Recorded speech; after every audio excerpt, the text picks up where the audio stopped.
Muy bienvenidos, queridos hermanos, a este su programa Compartiendo la Palabra. Soy el Padre Rico de la parroquia de Nuestra Señora de los Dolores de Parlier, California, y nos da muchísimo gusto que nos acompañen este fin de semana, ya que estamos celebrando una festividad bien importante, el cuerpo y la sangre de nuestro Señor Jesucristo. Y para este fin de semana me acompaña Sandra. Sandra, bienvenida, ¿cómo está? Bien, gracias a Dios, gracias. Aquí Qué bueno, estamos comenzando ya también el mes, un mes nuevo, junio, sí. Primer fin de semana de este mes, los calorcitos ya sí. Están en todo su apogeo, pero bueno, y ya los niños están empezando a salir de vacaciones y ya las mamás estamos inventando actividades, ¿no? Para tenerlos ocupados. Sí, este tema o esta festividad, Sandra, que nos toca este fin de semana, celebrar el cuerpo y la sangre de nuestro Señor Jesucristo, es un tema totalmente eucarístico. Amén. Porque trataremos de hablar, bueno, no podemos explicarlo todo, obviamente, la importancia de la Eucaristía, por qué celebramos con el pan y el vino, que posteriormente se transforman en el cuerpo y la sangre de nuestro Señor Jesucristo, y la importancia que tiene que nosotros participemos como pueblo de Dios, como cristianos, en este sacramento eucarístico llamado misa o banquete, o ya ves que tenemos diferentes nombres para decir, vamos a la iglesia, vamos a la misa, vamos a tomar parte. Y bueno, yo creo que para dar continuidad o empezar con la primera lectura, para ya entrar de lleno en lo que es el tema que estamos celebrando este fin de semana, ojalá que tengan sus Biblias, sus misalitos a la mano para que nos acompañen. Recuerden el cuerpo y la sangre de nuestro Señor Jesucristo, o en otras palabras, o en otros años más bien era lo que se llamaba el Jueves de Corpus, que estamos celebrando y que aquí en este país se traslada a este fin de semana por la importancia que tiene esta celebración. Entonces, la primera lectura es tomada del libro del Éxodo, capítulo 24, versículos del 3 al 8. En aquellos días Moisés bajó del monte Sinaí y refirió al pueblo todo lo que el Señor le había dicho y los mandamientos que le había dado. Y el pueblo contestó a una voz: haremos todo lo que dice el Señor. Moisés puso por escrito todas las palabras del Señor. Se levantó temprano, construyó un altar al pie del monte y puso al lado del altar 12 piedras conmemorativas en representación de las 12 tribus de Israel. Después mandó a algunos jóvenes israelitas a ofrecer holocaustos e inmolar novillos como sacrificios pacíficos en honor del Señor. Tomó la mitad de la sangre, la puso en vasijas y derramó sobre el altar la otra mitad.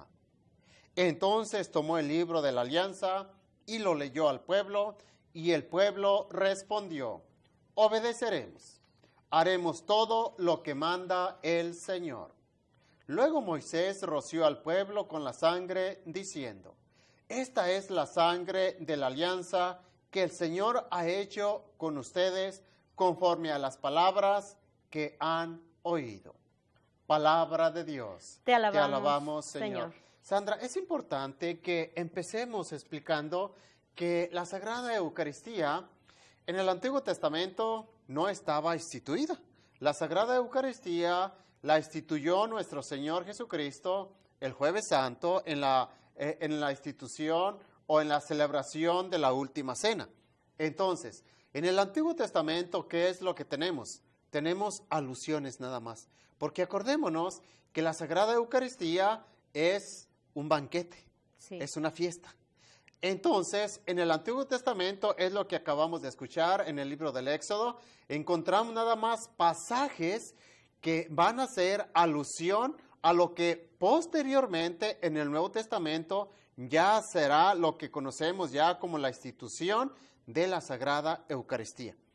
En los dos elementos, eso sí los maneja la primera lectura, la sangre y el pan y la sangre, que son esenciales. Y todo esto decía en un ambiente de fiesta, en un ambiente de alianza.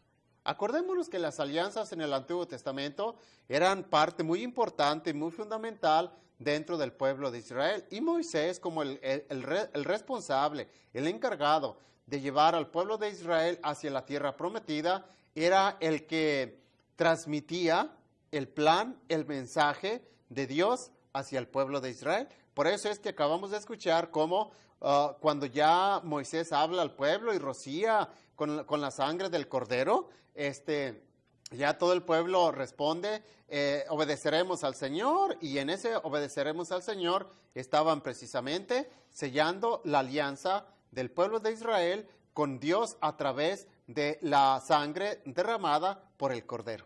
Sí, además veo, Padre, que en el Antiguo Testamento todo era imperfecto, por eso viene Jesús a perfeccionar todo, ¿verdad? Estaba viendo cómo en aquellos entonces Moisés sacrificaba novillos, dice aquí Sí, que hacían corderos, sí. Entonces cuando viene Jesucristo, Él se convierte en el cordero, ya en el cordero pascual.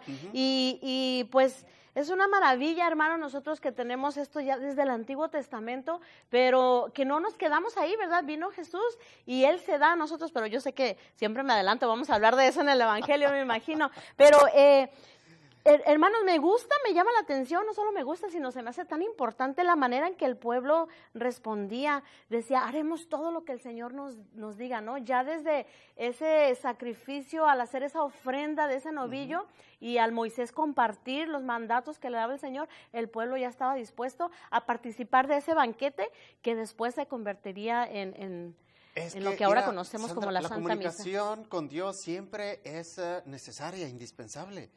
El pueblo de Israel como peregrino, y nosotros somos también peregrinos en este mundo, exactamente. El pueblo de Israel era una necesidad que tenía que tener esa comunicación. Por eso Dios escoge, cuando saca al pueblo de Israel de la esclavitud, Dios escoge el liderazgo, sí. Siempre es importante. En cualquier grupo, en cualquier sociedad, en cualquier agrupación, es necesario quien esté al frente. Claro. Porque eso de decir, no, es que aquí todos somos iguales. No, espérate. No. Somos hijos de Dios, pero tiene que haber un líder. Un guía, sí. Tiene que haber un guía, exactamente. Tiene que haber, ya hablando con palabras más actuales, tiene que haber un pastor. Tiene que haber quien esté guiando. Porque si no, nunca nos ponemos de acuerdo, ¿verdad? Exactamente. Aquí entra, y creo que es importante aclarar que la iglesia es jerárquica, no es democrática.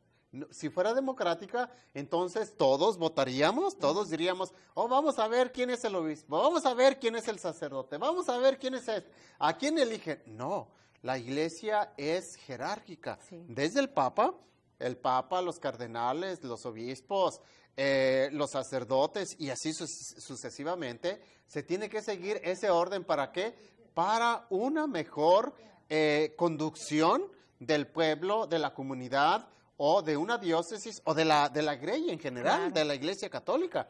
En el Antiguo Testamento, Moisés era el guía y Moisés era el que indudablemente transmitía el mensaje de Dios al pueblo, pero también, curiosamente o irónicamente, a Moisés le caían todas las quejas. Pobre de Moisés, claro. Era el que cuando el pueblo se quejaba, y hubo momentos en que se quejaron, hasta se desviaron. Sí, cuando adoraron exactamente. Y Dios le habla a Moisés, mira, el pueblo anda desviado, mira, ya se hicieron un becerro de oro, baja y diles, amonéstalos y diles que tienen que enderezarse, tienen que caminar por el camino que se les ha indicado. Sí. Todo esto dentro de este marco de la alianza a través del sacrificio de aquel novillo. Ahora, ¿por qué en el Antiguo Testamento eran importantes los sacrificios? Los sacrificios, hay que ubicar el contexto. Los sacrificios eran una manera de ofrenda a Dios. Ahorita, en la Santa Misa se hace el sacrificio otra vez, pero hay mucha diferencia. Sí. Antiguamente era el sacrificio que se ofrecía para agradar a Dios, ¿qué era? Pues el novillo o el cordero, que se tenía que escoger también en la vigilia pascual, en la tercera lectura, que es también del Éxodo, es complementación de esta lectura que estamos leyendo. también se lee, donde precisamente todo el pueblo de Israel es rociado y se ponía la seña con la sangre del cordero, exactamente en señal de que aquella familia, de que aquella casa le pertenecía al pueblo de Israel. Entonces, por eso es que en el Antiguo Testamento, Sandra, tenemos nada más lo que se llaman prefiguraciones, anuncios. Ya posteriormente vamos a ver cómo nuestro Señor Jesucristo instituye lo que ya tenemos formalmente o litúrgicamente como lo que conocemos la institución de la Sagrada Eucaristía. Ahora, es importante también mencionar que esta alianza era en un momento de agrupación, de asamblea, de reunión, en un momento de reunión. Y era en un momento de una fiesta, porque los sacrificios a Dios eran lo más sagrado que el pueblo tenía. Exactamente, cuando se iba a hacer un sacrificio, toda la comunidad, todo el pueblo se reunía, porque tenía que estar reunido para tomar parte en ese sacrificio, y sobre todo, como lo acabamos de escuchar en la primera lectura, para ser bañados con la sangre del cordero. Eso es bien importante. Lo que después se convierte o Jesús se convierte en el Cordero de Dios y somos completamente lavados. Exactamente. Ya no por la sangre de un novillo, de un cordero, sino por la sangre de Jesucristo. Exactamente. Somos liberados. Ahora, yo creo que es importante también especificar y explicar por qué la celebramos aquí en Estados Unidos esta festividad este domingo, Regularmente, de acuerdo a la historia de la iglesia, esta festividad se celebra el Jueves de Corpus, que es una festividad muy importante. En nuestros países, en México y en otros países, es cuando en este día, o el Jueves de Corpus, se hacen lo que se llaman los 7 altares. Los 7 altares es la tradición que la iglesia nos ha enseñado, hacer los 7 altares, y luego ya el sacerdote lleva el Santísimo, es una solemnidad tremenda, muy grande. Se lleva el Santísimo y en cada altar se pone el Santísimo, se da la bendición, y ya que se da la bendición en cada altar, se usa el incienso, por eso digo, es muy solemne todo, exactamente, y va el Santísimo, lo lleva el sacerdote sobre los 7 altares. ¿Por qué serán 7 altares, padre? ¿Por qué no 10? ¿Por qué no 3? No, qué bueno. En la primera lectura escuchamos precisamente que Moisés pone 12 piedras. En representación, de las 12 tribus, exactamente. Ahí va la línea, la representación de los 7 altares. ¿Por qué los 7 altares? Es algo bien simbólico también. Porque nuestro Señor Jesucristo tiene que pasar por 7 altares que son 7 comunidades que tiene que bendecir. Yo creo que en el fondo, Sandra, lo que se trata de explicar es que nuestro Señor o Dios bendice a toda la comunidad. El símbolo son parte esencial, por eso es que Moisés toma las 12 piedras en alusión a las 12 tribus del pueblo, precisamente del pueblo de Israel, y ofrece el sacrificio precisamente en atención a que en el simbolismo de las 12 piedras está ahí manifestado las 12 tribus del pueblo de Israel. Es bien importante cuando conocer todo eso. Sí, conocer todo eso, porque luego a veces dice uno, bueno, ¿por qué el sacerdote? ¿Por qué los 7 altares? No, y en esta festividad, Sandra, la gente se esmera en adornar los altares. Yo me acuerdo cuando lo celebrábamos en el seminario, ahí era por etapas. El menor, el curso introductorio, filosofía, teología, nos distribuían los altares, y allí era como a tipo de competencia. A ver a quién le queda mejor, ¿no? A ver quién adornaba mejor el altar. Y sí, me acuerdo cuando el primer año que nosotros, que yo estuve en el seminario, pintamos el acerrí. Sí, lo recuerdo. Que se pinta con pintura, y luego se hacían unos tapetes con unos dibujos de la palomita, dibujos eucarísticos. No, era una belleza aquello La cultura hispana es muy rica en creatividad, en simbolismo. Sí, yo recuerdo un poco de eso, estaba niña, y aquí es un poquito diferente, ¿verdad? No podemos hacer por tantas leyes y cosas exactamente, no que podemos. Tratamos de hacer, ahora sí, de celebrar ahora sí, lo esencial, que es la Claro. festividad del cuerpo y la sangre de Cristo. Quisiéramos hacer los 7 altares, quisiéramos echar pólvora como en México, Sí, pero los toritos, los los toritos, castillos todo y aquello, todo.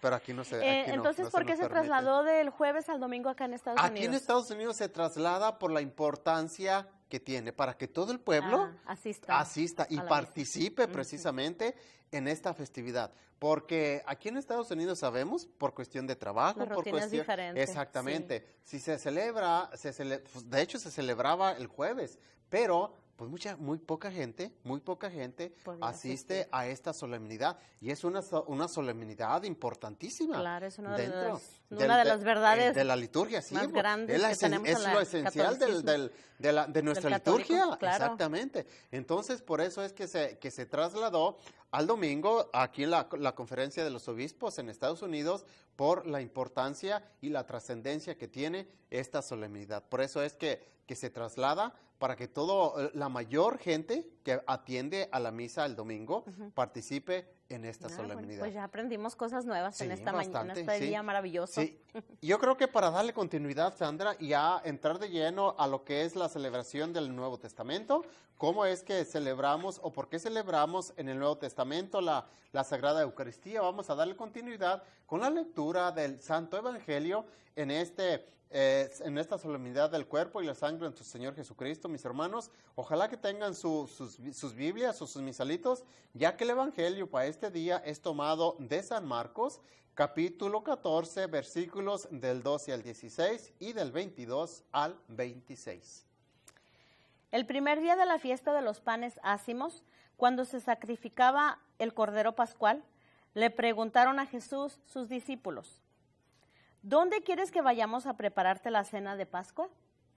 Él les dijo a 2 de ellos: vayan a la ciudad, encontrarán a un hombre que lleva un cántaro de agua. Síganlo y díganle al dueño de la casa en donde entre, el maestro manda preguntar: ¿dónde está la habitación en que yo voy a comer la Pascua con mis discípulos? Él les enseñará una sala en el segundo piso, arreglada con divanes. Prepárenos allí la cena. Los discípulos se fueron, llegaron a la ciudad, encontraron lo que Jesús les había dicho y prepararon la cena de Pascua. Mientras cenaban, Jesús tomó un pan, pronunció la bendición, lo partió y se lo dio a sus discípulos diciendo: tomen, esto es mi cuerpo. Y tomando en sus manos una copa de vino, pronunció la acción de gracias, se la dio, todos bebieron y les dijo: esta es mi sangre, sangre de la alianza que se derrama por todos. Yo les aseguro que no volveré a beber del fruto de la vid hasta el día en que beba el vino nuevo en el reino de Dios. Después de cantar el himno, salieron hacia el monte de los olivos. Palabra del Señor. Gloria a ti, Señor Jesús. Sandra, ahora sí escuchamos ya el pasaje evangélico donde precisamente nuestro Señor instituye el sacramento de la Sagrada Eucaristía. Ahora, ¿por qué instituye? ¿Cuál es la importancia de que nuestro Señor instituye este sacramento eucarístico? Porque Dios no quiere dejar desamparado a su pueblo. Así como Moisés, exactamente, así como Moisés se preocupaba de guiar, de conducir, de que al pueblo de Israel no le pasara nada, en el Nuevo Testamento Dios, dice la misma palabra de Dios, Dios amó tanto al mundo que envió a su propio Hijo y lo envió para que diera su vida y dando su vida precisamente por amor. Entonces, dentro de este contexto, la Sagrada Eucaristía se da en un ambiente de Pascua, de cena, de alegría. Por eso es que la Sagrada Eucaristía o la Santa Misa la conocemos por diferentes nombres, Sí. como fiesta, como banquete eucarístico, como Santa Misa, como la palabra de Dios, Celebración la celebración eucarística. eucarística, tiene diferentes nombres. En el fondo estamos hablando del mismo momento de la Sagrada Eucaristía. Ahora, ¿por qué comemos el cuerpo y la sangre de Cristo? Primero, la Sagrada Eucaristía se tiene que celebrar con el pan y el vino. El pan tiene que ser de trigo, la hostia tiene que ser de trigo. El vino tiene que ser de uva, con muy poquito de alcohol, muy poquito. Por eso es importante especificar por qué, porque esto es muy simbólico.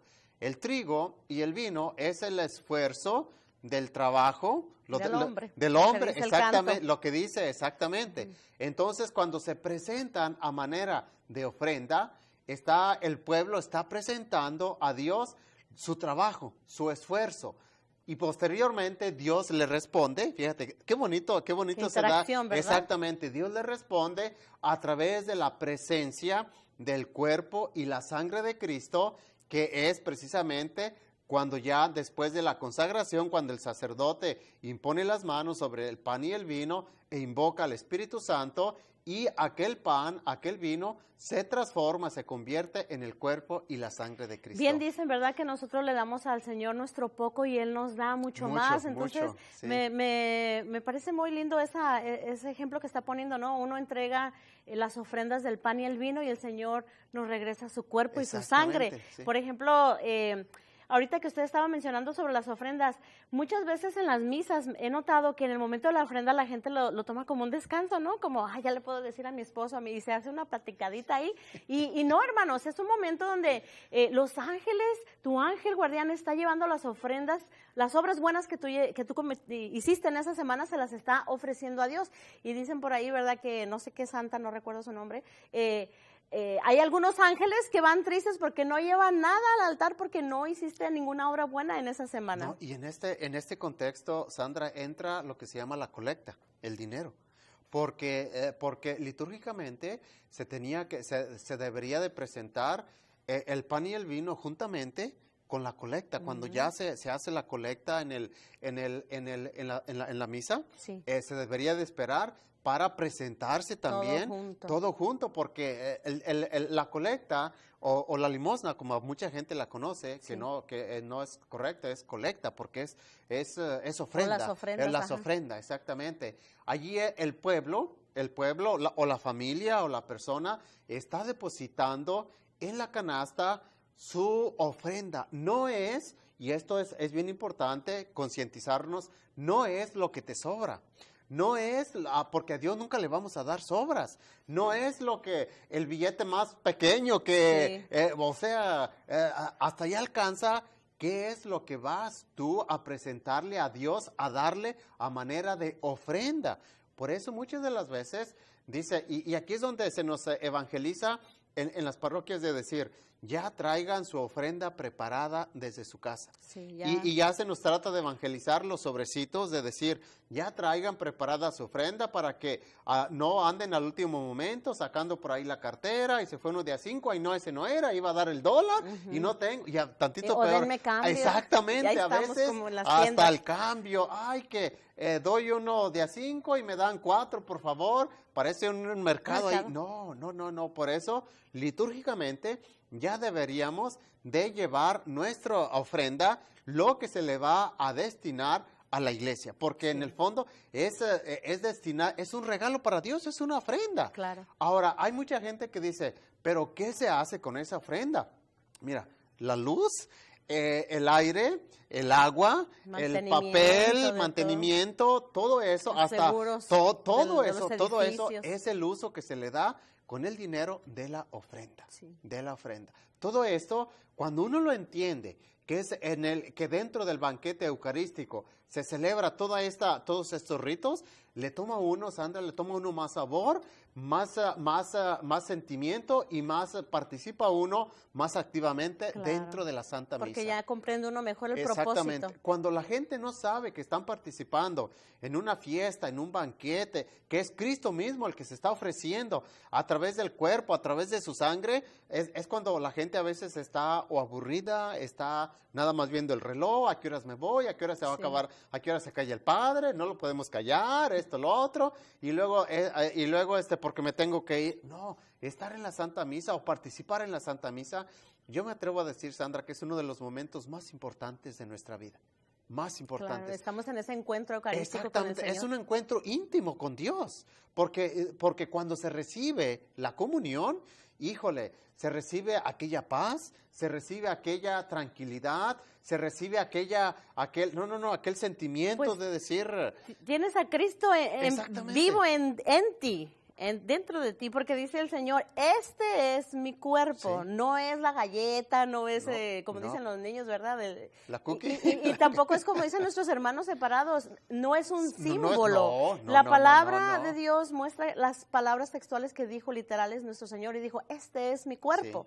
Entonces, Y cada vez que lo hagan, háganlo en En memoria memoria mía. Por eso las palabras en la consagración nunca van a cambiar. Siempre el sacerdote que esté consagrando va a usar la misma forma. Tal vez Claro. usará una palabra más, una palabra menos, pero la forma de la consagración, esa es intachable, porque Claro. son palabras que nuestro Señor Jesucristo pronunció precisamente en el contexto de la institución de la Sagrada Eucaristía, Sí. que es precisamente lo que estamos celebrando. Yo los invito, pues, mis hermanos, para que a través de esta celebración tan importante del cuerpo y la sangre de nuestro Señor Jesucristo, amemos, respetemos y participemos con mucha fe y mucha devoción en cada encuentro con Cristo que llamamos en cada Eucaristía, sea en la semana o sea durante el fin de semana. Y bueno, el tiempo se nos ha terminado, Sí, se Sandra, fue rápido. muchísimas, sí, se fue muy rápido. Vamos a darle la bendición hoy en este día y la bendición de Dios Todopoderoso, Padre, Hijo y Espíritu Santo permanezca para siempre con ustedes. Cuídense mucho y los esperamos Dios mediante el próximo fin de semana. Dios los bendiga, que les vaya muy bien.